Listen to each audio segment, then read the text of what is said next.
Assalamualaikum warahmatullahi wabarakatuh. Sebelum kita mulai video ini, mungkin lebih baik kita saling mengenal dulu ya. Perkenalkan, nama saya Silmi Rafiatul Mursalin, mahasiswa Institut Agama Islam Az-Zaitun Indonesia, program studi pendidikan guru Madrasah Ibtidaiyah semester 7. Pada kesempatan kali ini saya akan menjelaskan sedikit materi tentang niat ketika belajar serta sifat tawadu dalam mencari ilmu. Nah, materi yang saya ambil ini dari buku Ta'lim Muta'alim. Nah, pengertian dari Ta'lim Muta'alim itu sendiri adalah adab mencari ilmu.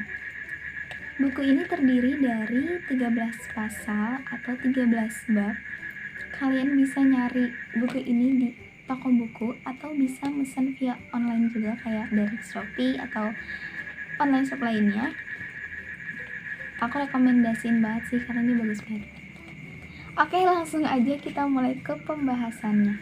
Yang pertama, berbicara tentang niat. Jadi niat, pengertian dari niat itu sendiri adalah suatu keinginan dalam hati yang tujuannya ingin meraih ridho Allah semata.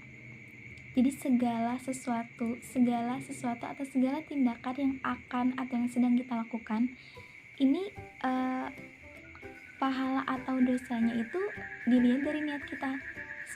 Misalkan ya, ketika kita bersedekah, apa sih niat utama kita? Ingin meraih ridho Allah kah? Atau hanya ingin terlihat di mata manusia? Dalam kurung riya. Ya, seperti penjelasan yang tadi saya jelaskan, niat ini benar-benar sangat penting ya dari setiap tindakan yang akan atau yang sedang kita lakuin nantinya. Contohnya lagi, ketika kita belajar juga itu harus berdasarkan niat. Niat kita apa sih untuk belajar? Apakah kita belajar hanya untuk menjalankan hadis yang berbunyi, kejarlah ilmu sampai ke liang lahat? Atau kita belajar hanya ingin meraih nilai yang tinggi dan peringkat yang tinggi? Semuanya berdasarkan niat kita masing-masing. Nah, di dalam buku Ta'lim Muta'alim ini dijelaskan bahwa ketika kita belajar, kita juga harus dibarengi dengan sifat tawadu. Kalian pasti bertanya-tanya kan, tawadu itu apa sih dan kenapa sih harus dengan sifat tawadu gitu. Oke, kita akan buka buku ini dan saya akan menjelaskan pertanyaan itu dari buku ini. Oke, baik, saya akan membacakan materi yang menjelaskan keharusan kita memiliki sifat tawadu. Inat tawadu min khisalil muttaqi wa bihi taqiyu ilal ma'ali yartaqi. Sesungguhnya tawadu itu termasuk sifat orang yang bertakwa. Dengan takwa, ia dapat meraih derajat yang lebih tinggi. Nah, pengertian dari tawadu itu adalah sifat seseorang yang jauh dari kata sombong, sifat seseorang yang memiliki kerendahan hati dalam mencari ilmu. Makanya itu kenapa sih kita harus punya sifat tawadu ya, karena itu kita belajar dengan ikhlas, kita belajar dengan berniat karena Allah, kita belajar karena kita butuh ilmu gitu. Nah, di sini juga dijelasin sifat orang yang bertakwa itu akan ditinggikan derajatnya oleh Allah. Nah, ini dijelasin dalam Quran surat At-Toha ayat 75. Saya bacakan ya, yang berbunyi, Bismillahirrahmanirrahim. Wa may ya'ti mu'minan qad amilas solihati faulaika lahumud darajatul ula. Yang artinya, barang siapa datang kepada Allah dalam keadaan beriman dan benar-benar telah mengerjakan kebajikan, maka mereka memperoleh derajat yang tinggi. Nah, jadi sudah jelaskan, dengan kita memiliki sifat bertakwa, maka derajat kita akan ditinggikan. Oke, lanjut ke materi selanjutnya, yakni Waminal ajaibi ajbu man huwa jahil fi halihi huwa sa'idu amisyaki. Sungguh mengherankan orang yang tidak tahu apakah ia orang yang berbahagia atau celaka. Am kaifa yuhtamu amruhu aw ruhu yauman nawa mutasaffilun aw murtakib. Atau bagaimana umur atau jiwanya di akhir? Apakah akan terpuruk dalam derajat hina atau akan mencapai derajat yang luhur? Wal kibriya'u li rabbina sifatum bihi muhsusatun fatajannabanha wattaqi. Kesombongan itu merupakan sifat yang khusus bagi Allah, maka hendaknya kamu menjauh dan memelihara diri dari kesombongan. Ya, jadi maksud dari kalimat di atas tadi ini menjelaskan ya bagaimana gambaran orang yang tidak tahu arah hidupnya akan seperti apa, orang yang tidak tahu kemana dia akan melangkah, orang yang tidak tahu akhir hidupnya itu akan seperti apa dan bagaimana gitu. Inilah teman-teman, inilah pentingnya kita harus belajar dan terus belajar, karena supaya kita punya bekal nih, kita punya tujuan, kita punya sesuatu, kita punya pengetahuan yang harus yang dengan pengetahuan yang kita miliki itu kita bisa menggunakannya untuk menjalani hidup kita lebih terarah lagi, supaya tidak ada penyesalan di akhir. Karena itu, ayo teman-teman, kita sama-sama terus belajar, sama-sama memperluas wawasan kita, supaya hidup kita lebih terarah, supaya gak tersesat, supaya kita tidak menyesali di kemudian hari. Semangat, pokoknya semangat, karena jika kita tidak mau belajar, jika kita tidak mau berusaha untuk mengetahui atau mempelajari suatu ilmu, itu termasuk sifat sombong. Ketahuilah teman-teman, sifat sombong itu hanyalah milik Allah, jadi hindarilah diri kita dari memelihara sifat sombong. Sebagai pencari ilmu, tentunya kita harus bangga, jangan mudah terpengaruh omongan orang yang bilang, is apaan sih so alim, is apaan sih ilmu kayak gitu, nah jadi dipelajarin, elah kayak gitu doang aja, itu gak usah. Emang sih terkadang kan kayak pasti, ya Allah kok gini banget sih gitu kan, tapi ya itu teman-teman, itu adalah ujian dari mencari ilmu. Bahkan lebih parah lagi, ujian-ujian itu lebih berat lagi, karena memperoleh derajat yang tinggi itu tidak mudah teman-teman. Nah, ini diperjelas lagi oleh qala Abu Hanifatu rahmatallahu li ashabihi azimu a'maimakum wa wasi'u akmamakum wa inna maqala dzalika li alla yastakhiffa bil ilmi wa ahlihi. Yang artinya, Imam Abu Hanifah rahimahullahu, ia pernah berkata kepada sahabat-sahabatnya, besarkanlah surbanmu dan longgarkanlah lengan bajumu. Maksudnya adalah, ungkapan ini dikemukakan agar supaya ilmu dan ahli ilmu tidak dipandang remeh. Nah, mungkin itu saja materi tentang niat ketika belajar dan sifat tawadu dalam mencari ilmu yang bisa saya jelaskan. Kalau kalian mau tahu lebih banyak buku ini, kalian harus beli. Ini bukunya bagus banget. Mohon maaf bila ada kekurangan. Selanjutnya adalah sesi tanya jawab. Jadi sebelumnya saya sudah membagikan materi saya kepada teman-teman saya.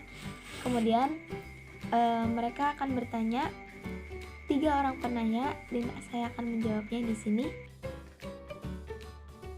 Bismillahirrahmanirrahim. Perkenalkan, nama saya Swatulini dari Prodi PGMI Pendidikan Guru Madrasah Ibtidaiyah. Saya ingin bertanya kepada Silmi Rofiatul Mursalin. Tolong berikan contoh nyata dari bahayanya tidak mau mencari ilmu atau tidak mau belajar. Terima kasih. Oke, saya coba jawab ya. Contohnya misalkan nih kita ditawari untuk mengikuti sebuah bisnis. Mungkin gak sih kita ikut bisnis tersebut tanpa mempelajari terlebih dahulu, tanpa mencari tahu terlebih dahulu yang kita ikutin itu, yang ditawarin ke kita itu bisnis apa sih? Gak mungkin kan, pasti kita cari tahu dulu kan. Bedanya kalau kita gak kepo, gak mau cari tahu atau gak mau belajar, ya kita mungkin ikut aja gitu. Oh iya, misalnya ditawarin gini, Sil ikut bisnis ini yuk, gajinya gede loh. Oh iya pak, gajinya gede, mau dong gitu misalkan. Itu tanda kutip ya, orang yang gak mau belajar atau orang yang gak mau kepo atas segala sesuatu.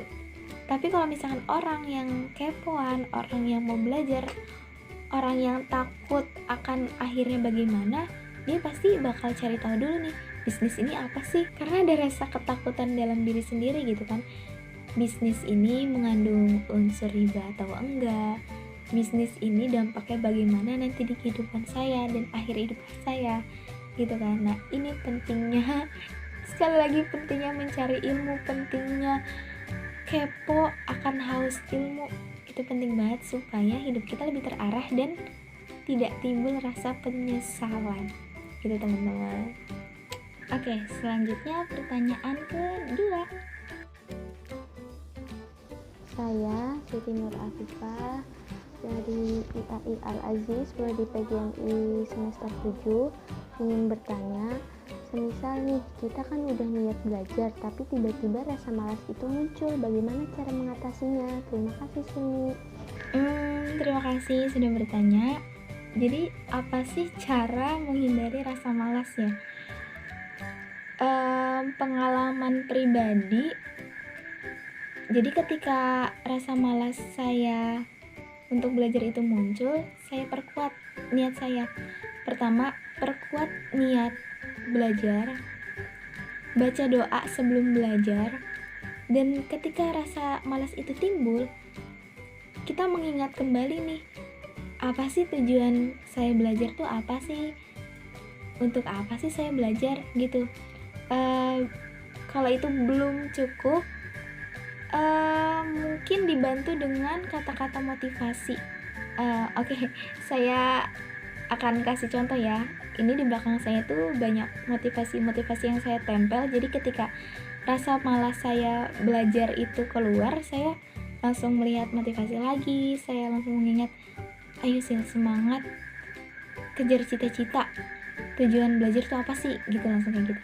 Saya kasih tahu sedikit ya, ini gambarannya. Nah, jadi ini adalah meja belajar saya.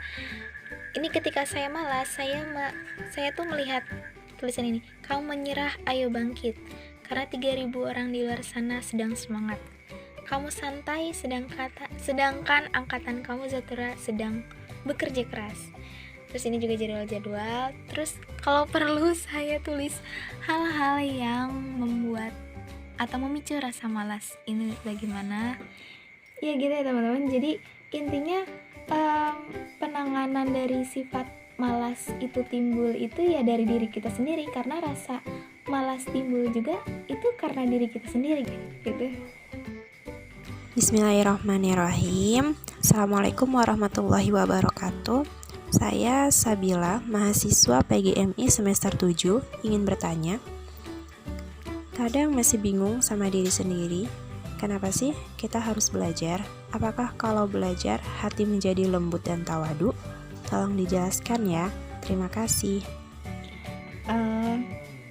Baik, saya akan mencoba menjawab ya. Ibnu Qutaibah rahimahullah pernah berkata, penuntut ilmu pada zaman dahulu itu mendengar untuk belajar dan belajar untuk beramal, serta memahami agama Allah untuk mengambil manfaat dan memberi manfaat. Namun, sekarang ini banyak di antara kita yang mendengar untuk mengumpulkan ilmu dan mengumpulkan agar terkenal, serta menghafal untuk mengalahkan dan berbangga diri. Sumber ini diambil dari kitab al-madkhal, al-mufassal. Nah, sudah jelaskan teman-teman. Ketika kita mencari ilmu, ketika kita belajar, kita harus tahu dulu, kita harus ngurusin niat kita dulu. Tujuan kita belajar itu apa? Tujuan kita menyampaikan ilmu kita tuh apa? Jangan sampai niat baik kita malah salah gitu. Kayak misalkan saya bekerja keras, saya menghafal capek-capek, tapi tujuannya untuk dilihat banyak orang, tujuannya ingin dibanggakan banyak orang. Pokoknya harus lurusin niat, sama-sama lurusin niat. Kebetulan ini juga tugas dari mata kuliah saya, jadi saya ingin menyampaikan ilmu yang saya dapat ini kepada kalian. Jadi ayo kita sama-sama belajar, sama-sama memperbaiki diri. Semoga kita semua bisa mencapai derajat tinggi di mata Allah. Oke teman-teman, sudah panjang perbincangan kita. Mungkin cukup sekian sampai di sini pertemuan kita kali ini. Semoga apa yang saya sampaikan bermanfaat untuk kita semua. Kurang lebihnya mohon maaf. Hadza wallahu yar'ana wa yahfazuna walhamdulillahirabbil alamin. Jangan lupa ya, like, kalau perlu komen, share juga ke teman-teman kalian supaya ilmu ini makin bermanfaat, dan subscribe. Dadah, assalamualaikum warahmatullahi wabarakatuh.